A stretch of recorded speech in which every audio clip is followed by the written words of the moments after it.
Programa patrocinat per CaixaBank i Saba Aparcaments. Generosament.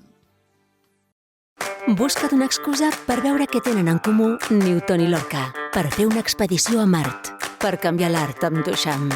Busca't una excusa i connecta't a CaixaForum Plus, la plataforma gratuïta de cultura i ciència, sèries, documentals, podcasts, concerts i molt més. CaixaForum Plus, la cultura que t'espera. Fundació La Caixa.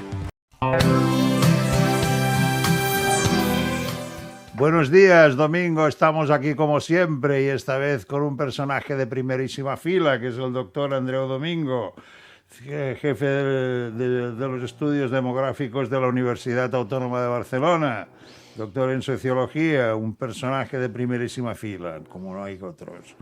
Ha hecho un libro precioso, en mi opinión muy técnico, pero que llega a todo el mundo y por lo tanto hay que darlo a conocer. ¿Qué tal? Buenos días. ¿Cómo estás, Andrés? Muy bien. Contento de estar aquí. ¿La demografía se ha encontrado siempre en el corazón del discurso político? Sí, desde su nacimiento la demografía ha sido la gestión de la población y eso es la gobernabilidad moderna se basa en eso. ¿Qué tenemos que entender por sociedades llamadas transaccionales? Transicionales. Transicionales. Sí. Eso tiene que ver con la transición demográfica, es el paso de lo que los demógrafos llamamos demografía del antiguo régimen, que estaba caracterizada por una alta fecundidad y una alta mortalidad y un crecimiento muy bajo de la población, a una situación como la actual, que es la inversa, una baja fecundidad, una baja mortalidad y también un crecimiento bajo. El metalismo de España no es de los más grandes de Europa. Sí, la alarma demográfica renace desde los años 80, o sea, antes no se le hacía caso. No, lo que pasa es que el alarmismo sobre la demografía tiene que ver con la transición demográfica, en el sentido de que cuando empezó a bajar la fecundidad, unos estados que estaban preocupados por el número de habitantes empezaron a relacionar el natalismo con el nacionalismo. Eso en Europa, quizá el máximo exponente fue Francia, porque Francia fue pionera en el descenso de la fecundidad ya a mediados del siglo XIX. Eso en Europa, tras la Segunda Guerra Mundial y el boom de la natalidad, pareció desaparecer. Con la vuelta de las bajas, la baja fecundidad, que en el caso de España se da a partir de los mediados de los 70, finales de los 70, hasta la actualidad, entonces esa preocupación natalista y esa preocupación por la demografía toma otra vez relevancia. Las poblaciones eran rebaños de almas guardadas por pastores y también por el poblacionismo propio del mercantilismo absolutista secularizador. Había nacido la biopolítica. Explica esto en 2 palabras, si puede ser. Eso es una teoría del filósofo francés Michel Foucault, el que explica que la gobernabilidad moderna se basa en esa concepción nueva de la población. Con políticas demográficas adecuadas todo podía solucionarse, fomentando la natalidad. Aún así, el baby boom se agotó durante los años 70. Sí, bueno, eso es lo que creía unos estados en que identificaban crecimiento económico con el crecimiento de la población. Y aún así, en 1968, el crecimiento global de la población mundial hacía hablar de catástrofes y de la explosión demográfica, ¿no? Proponer optimizar la población como haber del Estado, ente material y orgánico, ¿cómo podía concebirse esto? En esos momentos la gobernabilidad por parte del Estado era gestionar las constantes vitales de la población, haciendo vivir. Eso tiene una parte positiva con la transición epidemiológica y la otra haciendo reproducir a la población. El natalismo franquista, conjunto de medidas autodenominadas sociales, fomentar la natalidad y premiarla económicamente, el Estado bonificaba al varón prolífico bien casado, porque si era una mujer y no estaba casada, por hijos que tuviera no le pagaba nada. No, la política natalista, no solo en el franquismo, lo que hace es premiar un tipo determinado de familias y un tipo determinado de relación entre los miembros de la familia, jerárquico en este caso. El natalismo español se diferenció por su carácter religioso extremadamente discriminador de la mujer. Explícanos esto. Bueno, eso tiene que ver con los fundamentos nacional-católicos de la dictadura de Franco. Se llegó a hablar de una segunda transición democrática. ¿Cómo es posible esto? Bueno, la segunda transición, si la primera transición demográfica fue la que explicó ese cambio de alta fecundidad y alta mortalidad a baja fecundidad y baja mortalidad, que quiere decir conseguir es mucho más eficiente, es decir, consigue producir vida pero con menos gasto, por decirlo de alguna manera. La segunda transición demográfica, o lo que se llama segunda transición demográfica, es aquella que explica sobre todo los cambios en la organización familiar a partir de la integración de la mujer en el mercado de trabajo. Del Yunque no había oído hablar nunca y ha tenido especialmente importancia en la creación de Vox. ¿Por qué? Bueno, el Yunque es una asociación religiosa de carácter extremista que tiene su origen en México. Entonces es una de las, no es la única, es una de las asociaciones como que está infiltrada con Hazte Oír y otras que son ideológicamente afines al programario de Vox. Sí. Es preocupante esto. Sí, es preocupante. Lo que a nosotros nos preocupa, y esa es la razón de este libro, es como esos grupos, en general como el discurso, lo que nosotros llamamos el discurso de la involución, instrumentaliza la demografía para extender su ideario. Rajoy, moralismo y ultranacionalismo son dos núcleos ideológicos, según tú. ¿Es así esto? Sí, bueno, hay que aclarar alguna cosa. Es decir, yo soy el coordinador del libro, no soy el autor de todos los capítulos, y en este sentido estas preguntas se refieren al primer capítulo que está realizado por Julio Pérez Díaz, que es un investigador del Centro de Investigaciones Sociológicas en Madrid. Me cuesta ver a Joaquín Leguina diciendo toda persona que está predicando en contra de la natalidad está predicando en contra de España. Esto dicho por Joaquín Leguina me cuesta oírlo. Bueno, Joaquín Leguina es un caso de involución personal, más de involución ideológica. Para todos los demógrafos de España, Joaquín Leguina, de ciertas generaciones, quiero decir, era un personaje muy destacado, porque es una misma generación que se formaron en Francia, donde estaba Ana Cabré, Juan Antonio Fernández Cordón, que son los primeros demógrafos que hay en España. Pues se hizo famoso cuando él era marxista, con un manual de demografía que se llamaba Los Fundamentos Demográficos. Lo que pasa que de ese Joaquín Leguina al actual, yo creo que ni él mismo suscribiría sus primeros libros, ¿no? Ayuso, su ignorancia es supina para decir la barbaridad que dijo. El natalismo actual es incapaz de distinguir políticas sociales y políticas democráticas. Esto empieza a ser grave ya, ¿no? Sí, bueno, eso es una opinión personal, no de Julio, quiero decir, porque esa afirmación es de Julio. Yo lo que creo que el problema del natalismo es que pueden llevar 20, 30 años haciendo políticas natalistas, pero en cambio no han conseguido que ni la fecundidad ni la natalidad cambien un ápice, es decir, sigue cayendo, con lo cual esas propagandas se entienden más como a veces el poder subvencionar esos grupos afines como el Yunque u otros. Arqueología de las metáforas demográficas. ¿Cuáles son? Hay tres metáforas demográficas muy conocidas. Una es el suicidio demográfico, que tiene que ver sobre todo con el descenso de la fecundidad.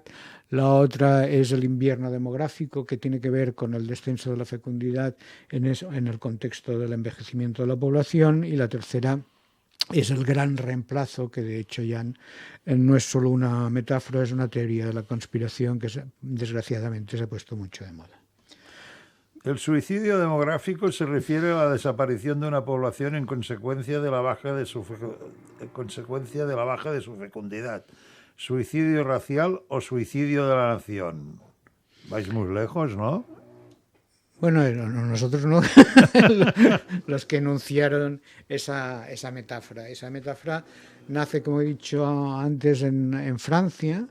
Ya a mediados del siglo XIX se habla de la decadencia de la raza francesa y se habla del suicidio de la raza francesa, porque en esos momentos el nacionalismo francés cree que, por ejemplo, no ha podido tener una expansión colonial parecida a lo de los países anglosajones porque le faltaba población, porque su fecundidad era muy baja, o que perdió la guerra contra Prusia porque la fecundidad o la natalidad de los prusianos era mucho más alta que la de los franceses, o que fracasó su aventura en México con Maximiliano, ¿no? Entonces esa ha sido una constante de la demografía francesa, a la que se unió en esos momentos el tema racial, pero ahí venía más por el tema en los países anglosajones, sobre todo Gran Bretaña y Estados Unidos, por el tema de la calidad de la raza y el miedo al contagio racial, teniendo en cuenta la división entre blancos y negros, esclavos en Estados Unidos, ¿no? Insistes mucho en el invierno demográfico. Hay que decir cuál es y cómo se distingue el suicidio demográfico de la falla demográfica. El invierno demográfico es precisamente el adaptar ese discurso del suicidio demográfico a un contexto de envejecimiento. Es decir, cuando sale el discurso del suicidio demográfico, la fecundidad en todos los países es alta, aunque esté bajando, y la estructura de la población es muy joven. En cambio, después del baby boom, que es cuando el invierno demográfico sale por primera vez escrito por un demógrafo francés, se llama Dumont, en un libro de 1991 que se llama La crisis de Cronos o una cosa así. Y claro, el contexto demográfico no solo de Francia, que es en lo que está pensando, sino también de toda Europa, ya es un contexto de envejecimiento, de una estructura de la población con pocos menores y cada vez más mayores, lo cual al principio debería alegrar a la gente, porque eso es un éxito en longevidad, es decir, que la gente viva cada vez más años y en mejores condiciones.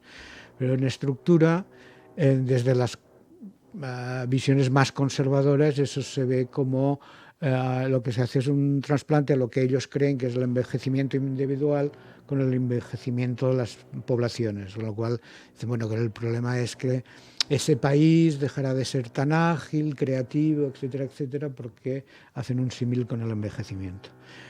Yo creo que para desmentir eso, lo más claro es si tú coges uno de los países más jóvenes de estructura de población más jóvenes en el mundo, pues está Níger. Y si lo comparas con los más envejecidos, son Alemania o Japón, no sé si te dan a elegir si preferirías haber nacido en Níger o en Alemania. No, preferiría Alemania, personalmente. Ese es el tema. ¿Qué es el gran reemplazo? El gran reemplazo es una teoría actualizada, digo actualizada porque ya salió también a finales del siglo XIX, principios del XX. Es una teoría de la conspiración que pretende que hay un gran complot donde están metidos desde las feministas, el movimiento LGTBI, las izquierdas, los sindicatos, pero también los que desde dentro del sistema criticaron el neoliberalismo, como Stiglitz, por ejemplo, que lo que quieren es sustituir la población trabajadora, blanca, católica, y luego añade la nacionalidad de cada uno de los países por migrantes musulmanes o de otras razas. Eso es lo que dice esa teoría. ¿Qué tenemos que entender por la convergencia neoliberal y la neoconservadora? Eso, que sí que corresponde a mi capítulo, es el esfuerzo de ver por qué a veces confluyen dos políticas que en principio se presentan como políticas muy distanciadas. Es decir, una cosa es el neoconservadurismo, que tiene una teoría plenamente de involución, del pasado siempre fue mejor, las tradiciones, era un mundo ordenado donde se respetaban las jerarquías, los hombres sobre las mujeres, los blancos sobre los demás colores, etcétera, etcétera, con una ideología como el neoliberalismo que lo que defiende es la primacía del mercado sobre el Estado, ¿no? Eso que en principio parece que está alejado, al final te das cuenta que cuando a algunos les conviene, pues acaba confluyendo. Eso es lo que me preocupa. Garrett Hardin nos habla de la tragedia de los comunes, donde defiende la necesidad de rescatar la ley de los pobres, propiciando el cambio de valores, de ideas sobre la moralidad. Esto a mí, la verdad es que me sorprendió muchísimo, sobre todo rescatar la ley de los pobres, que hay que entender por ley de los pobres y que hay que entender sobre la moralidad en este caso. A ver, Garrett Hardin era un neoliberal conservacionista, pero conservacionista en el sentido de la naturaleza, que lo que se planteaba era cómo conservar la naturaleza imponiendo un precio al acceso a las cosas, ¿no? Y en ese sentido sí que tiene una visión, siendo neoliberal, punitiva de la moral de la población. Más que el tema este de la ley de los pobres, que nos puede sorprender, pero que tiene que ver también con los inicios del malthusianismo. No olvidemos que Malthus escribe sus ensayos sobre la población para defender la ley de los pobres como una ley punitiva a los pobres, restrictiva contra las visiones más utópicas de la población que venían de la Revolución Francesa. Ese es el contexto de la obra de Malthus. En cambio, el de Hardin es el enfrentamiento entre un movimiento socialista en el que se dice que los problemas de población en esos momentos, recordemos que era la explosión demográfica, igual que los problemas medioambientales, teníamos que resolverlos todos juntos, y la metáfora escogida en esos momentos fue: todos estamos en un mismo cohete espacial, una misma nave espacial. El propagandista más famoso de esa metáfora fue Isaac Asimov. Sí. Pues él decía no, él lo que defendía era la ética de la balsa salvavidas. Eso para mí sí que tiene mucha importancia, porque eso es precisamente el triunfo de esa ética de la balsa salvavidas es lo que estamos asistiendo en Europa en las políticas migratorias. Es decir, para resguardar nuestro bienestar, los países ricos, lo que tenemos que es aceptar la muerte de los pobres. De vuelta a las metáforas, esto es una constante, ¿no? ¿El qué? Una constante. Aquí, la página 84.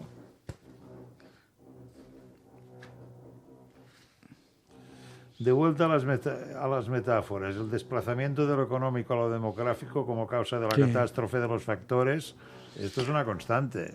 Bueno, a mí lo que me interesaba es por qué tienen tanto éxito las metáforas. Es decir, las metáforas tienen un poder de sintetizar brevemente con una imagen que cautiva nuestras mentes y que encuadra de forma ideológica la explicación de un problema, ¿no? Y sí que, bueno, es una técnica política que ahora está desarrollada con lo que se llama el storytelling, es decir, el relato, que es lo que se ha popularizado, pero que yo creo que es muy peligroso en el sentido que, aunque ideológicamente estén muy connotadas, el problema es que la adoptan personas e instituciones que no tienen por qué tener conciencia de que eso es así, con lo cual acaban extendiendo ese discurso de la involución. La España vaciada por parte de la extrema derecha no hace falta que sea de ningún color político. Los socialistas también la conocen, la conocemos todos, la España vaciada. Bueno, la España vaciada, primero, el éxito del término tiene que ver con el ensayo que se hizo famoso. Ahora lo que describe, en el ensayo lo que se decía, se hacía una analogía que demográficamente no es correcta entre la España vaciada y la España de la emigración. Una cosa es que el origen del vaciamiento demográfico de España se pueda detectar o la importancia fuera el éxodo rural de los años 60. Otra cosa es que el mapa coincida con ese éxodo rural. Para entender la España vaciada, primero, no todas las tipologías de municipios que se encuentran en vías de despoblación son similares. En España hay muchas casuísticas, empezando por el propio historia del poblamiento en España, es decir, aunque nos remontemos muy lejos con la Reconquista, el hecho de fundar un pueblo no era precisamente porque la situación de las fuentes fuera la mejor, sino por una cuestión militar de dominio del territorio que la pregunta quizás sería ¿por qué esos pueblos han sido habitados y por qué hace tiempo que se deshabitaron? Y la otra es que hay pueblos, lo que pasa es que eso es lo más difícil de hacer entender, sobre todo a los dirigentes políticos. Hay grandes regiones que no tienen remedio, que se quedarán vaciadas, mientras que otras pueden crecer, depende de las políticas que se lleven a cabo. España se encuentra en una gravísima situación demográfica que amenaza su supervivencia. Esto es una visión totalmente apocalíptica. Efectivamente, nosotros lo que podríamos pensar... España es un país de frontera en cuanto a su evolución demográfica. Es decir, España es uno de los países que efectivamente tiene más baja fecundidad de los países del mundo, junto con Japón, Hong Kong y otros. España es uno de los países que en cambio tiene una más larga longevidad también en el mundo, lo cual es un éxito. Sí, eso es un éxito. Y en todo caso también la baja fecundidad es la adaptación a las circunstancias materiales en las que se reproduce la familia. Es decir, el problema del discurso de la involución es que nos hace creer que las constricciones estructurales no existen y que todo es un problema de valores o de la decisión o no decisión de los individuos. Al final, si eso fuera así, efectivamente, que es a lo que lleva su discurso, el problema no es un problema del precio de la vivienda, no es un problema de la especulación, no es un problema de los salarios o de los sueldos o del tipo de trabajo, la precarización de los jóvenes. No, es un problema de que las feministas son malas, los jóvenes son egoístas, no queremos es porque no queremos, etcétera, etcétera. Esa es la gran trampa del caso. Volviendo a lo de antes, los partidos de la derecha radical han incorporado en sus programas referencias a las crisis demográficas que atraviesa Occidente, ¿no? O sea, que quieren poner granjas esta gente, casi bien. Sí, tienen, bueno, sí, eso lo decía Ana Cabré, que es una de esas demógrafas fundacionales de España, que decían, bueno, pues para resumirlo, tienen una óptica ganadera de la población, ¿no? Marco, pronóstico, ¿qué soluciones lleva? Hablas de la receta frente al invierno demográfico. O sea, ¿hay una receta para el invierno demográfico? No, eso es lo que proponen esos partidos que utilizan esa metáfora. Hay que decir también que, a ver, esa metáfora ha sido subvencionada ampliamente por la banca, porque servía para justificar la venta y promoción de los planes de pensión privados. Es decir, Las pensiones, la migración, la natalidad son temas recurrentes en el debate público en nuestro país y enormemente susceptibles de ser politizados. Bueno, esto es lo que ahora la extrema derecha se está haciendo con ello, ¿no? sí, tanto es así que eso no solo sucede en España, sucede en toda Europa, y tanto es así que en 2019 la Unión Europea decidió crear una vicepresidencia que se llama Democracia y Demografía, Demografía y Democracia. Y eso se explica precisamente para contrarrestar la utilización que de la demografía hacen gobiernos y partidos involucionistas, empezando por el de Hungría, pero también Polonia, etcétera, etcétera. ¿Qué es el procedimiento polietápico? Això no n'hi de qui ho ha dit.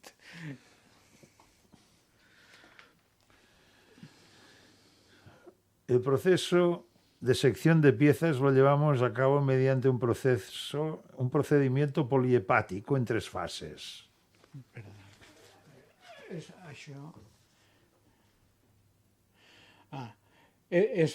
Sí, bueno, eso es un detalle del procedimiento metodológico para llevar a cabo las encuestas en el artículo que corresponde al análisis de la prensa que llevaron a cabo Cora Cuenca y Juan Manuel García González de la Universidad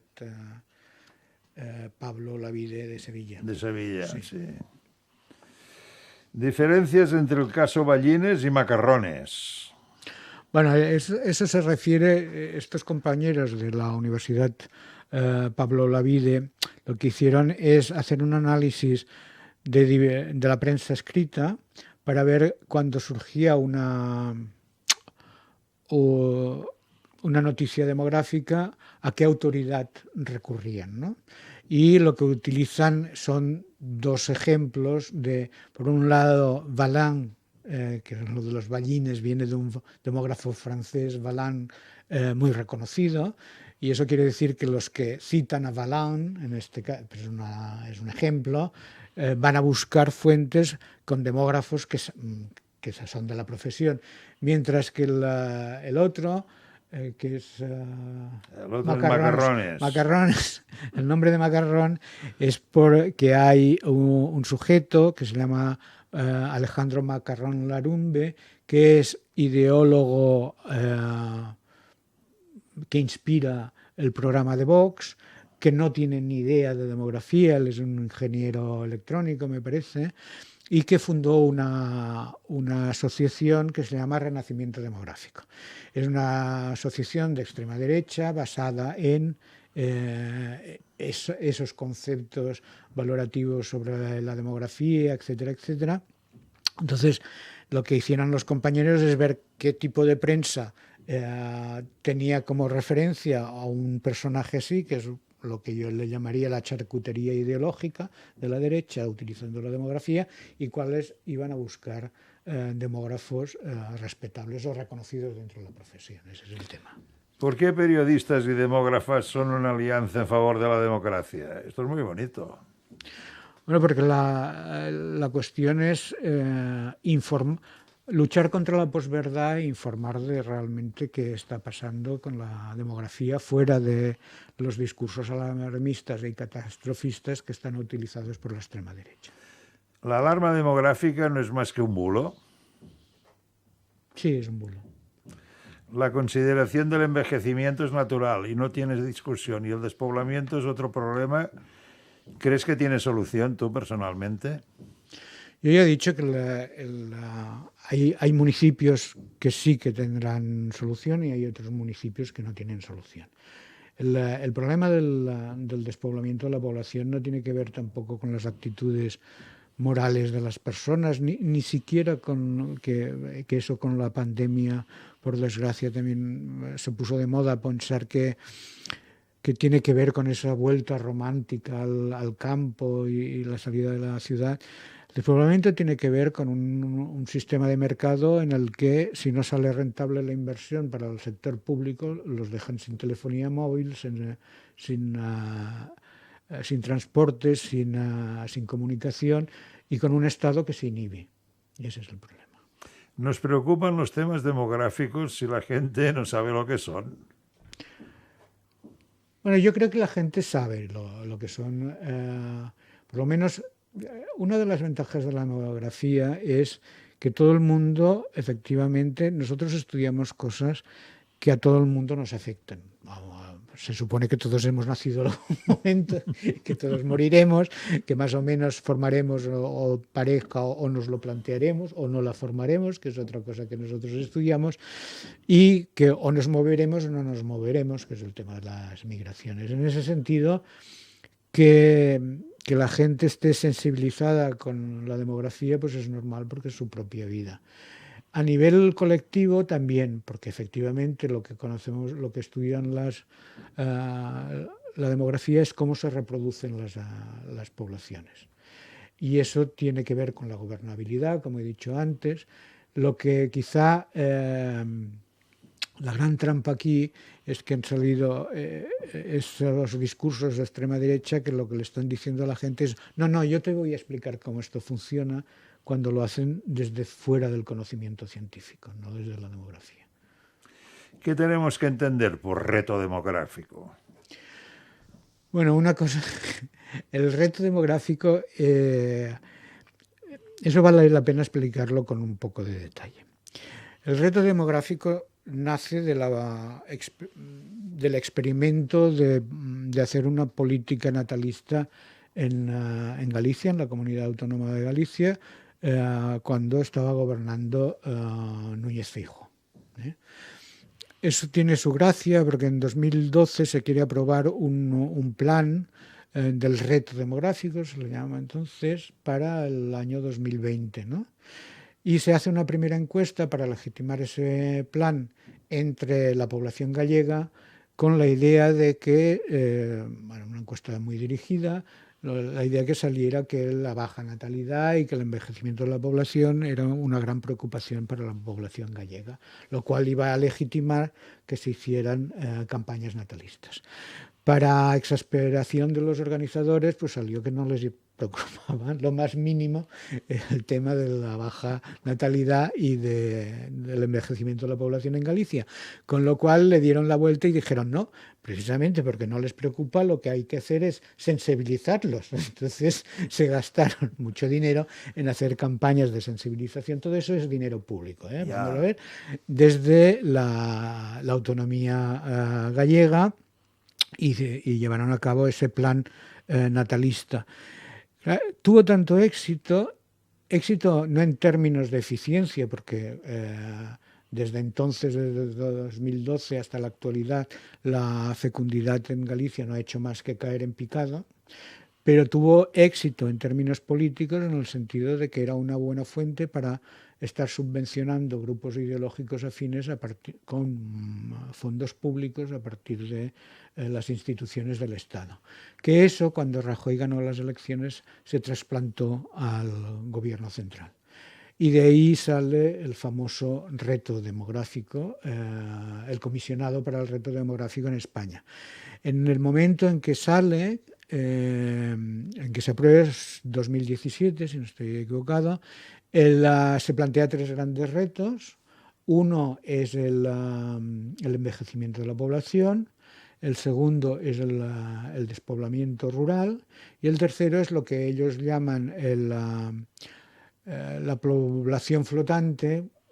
Detrás de esa idea hay tanto el turismo como, es decir, la ocupación del territorio por el turismo, como las migraciones. El tema no es que esos tres temas no sean relevantes, yo creo que son muy relevantes, ¿no? El tema es que durante todo el periodo en el que se fundó el comisionado para el reto demográfico hasta la actualidad, después de pasar también a manos de los socialistas, no ha habido ni un solo demógrafo que esté contratado en esa institución. Las acciones se han focalizado sobre todo en la primera etapa de los gobiernos del PP en el tema del despoblamiento rural, entre otras cosas porque les permitía también todo ese discurso muy reaccionario de esa España olvidada, etcétera, etcétera, mientras que el tema del envejecimiento fue arrinconado y el tema de también las poblaciones flotantes también quedó como aparcado. En la actualidad, cuando pasa el gobierno socialista, eso se ha convertido en un cajón desastre. Es decir, donde hay la igualdad de género, hay la transición ecológica, es decir, se ha ido cargando de diferentes temas, todos ellos muy importantes, pero que no tienen o poco tienen que ver en el planteamiento de las políticas con la demografía. ¿Está amenazada la solidaridad intergeneracional? Yo creo que no. A ver, que lo que sí que hay un intento es de oponer a las generaciones. Es decir, hay como un desplazamiento de la lucha de clases o a la lucha de razas, que eso es lo que hace el racismo, o a la lucha entre generaciones. Esa cosa que en plan jocoso es los boomers y los millennials, es decir, está como una oposición fundamental, lo que hace es velar ese tema.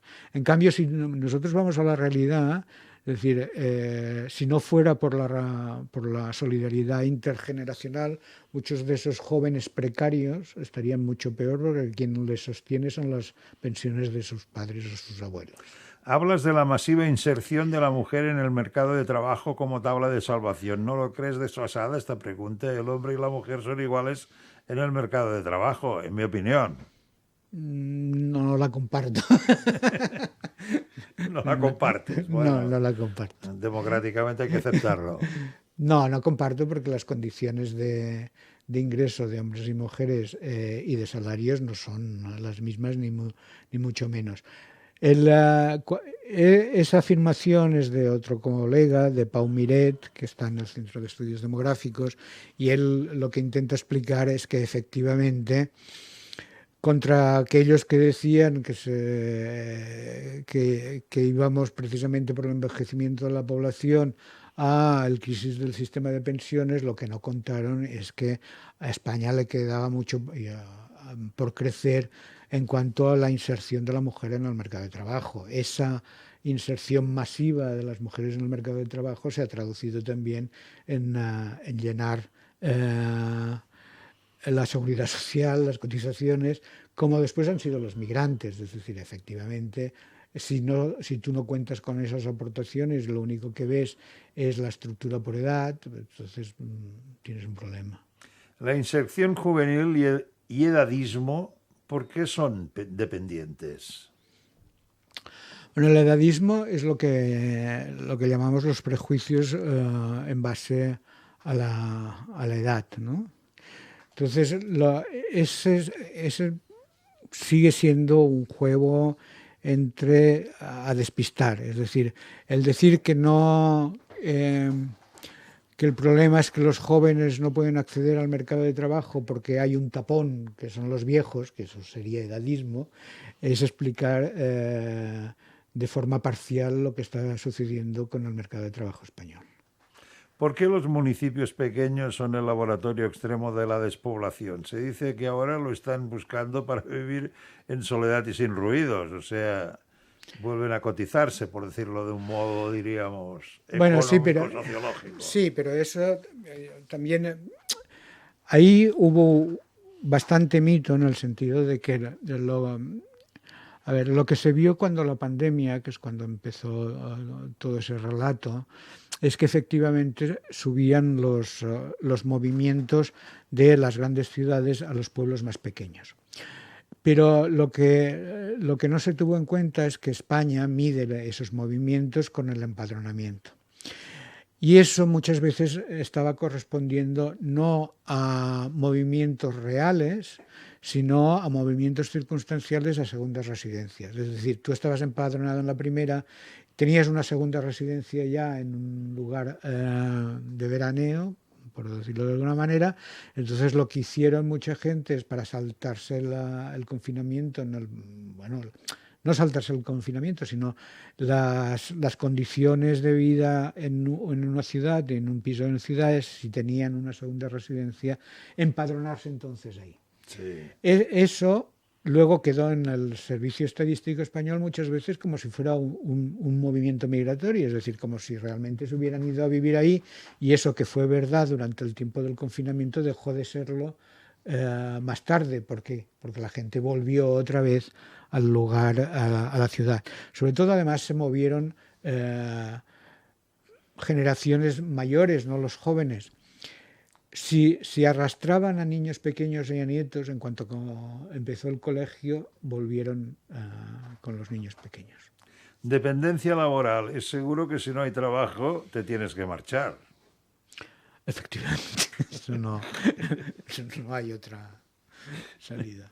La España rural no es un espacio agrario, sino una multitud de espacios de economía diversa. Explica esto en 2 palabras. Sí, porque muchas veces cuando nosotros pensamos en la España rural, pensamos en que efectivamente esos pueblos solo viven del sector agrario, y eso no es cierto.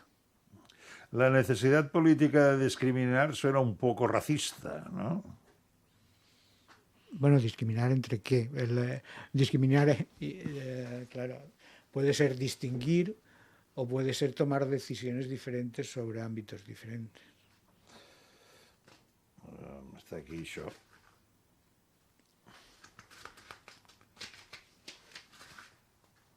Vale, sí, es esto. El envejecimiento como causa de colapso llega un momento que hay que dejar de trabajar.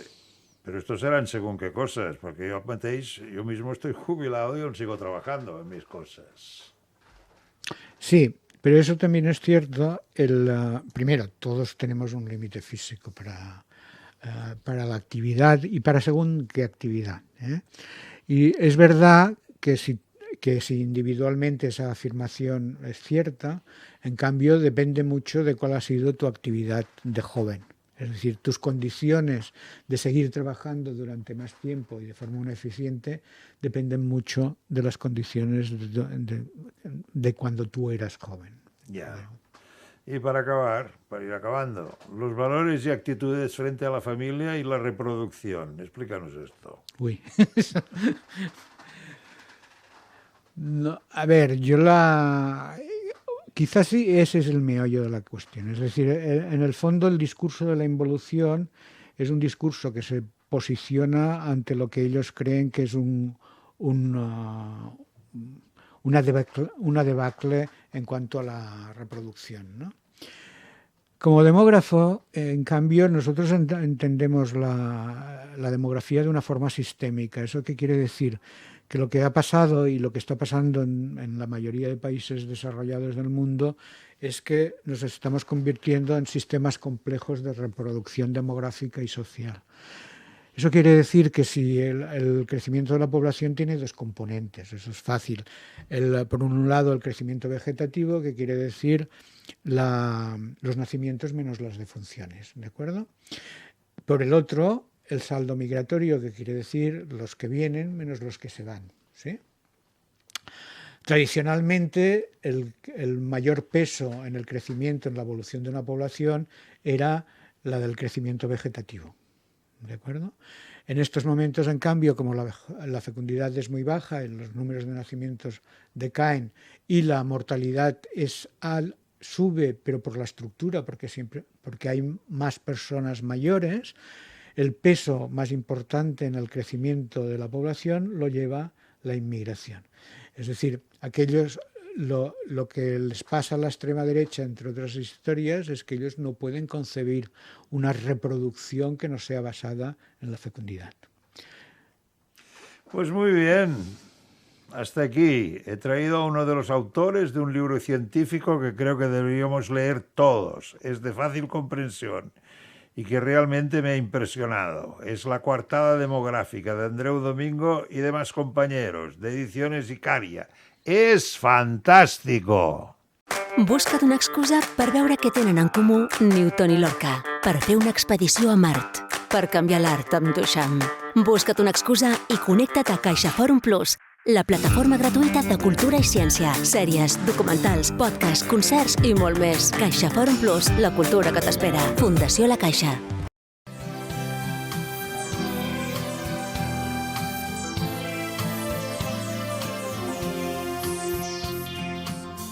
Programa patrocinat per CaixaBank i Saba Aparcaments. Generosament.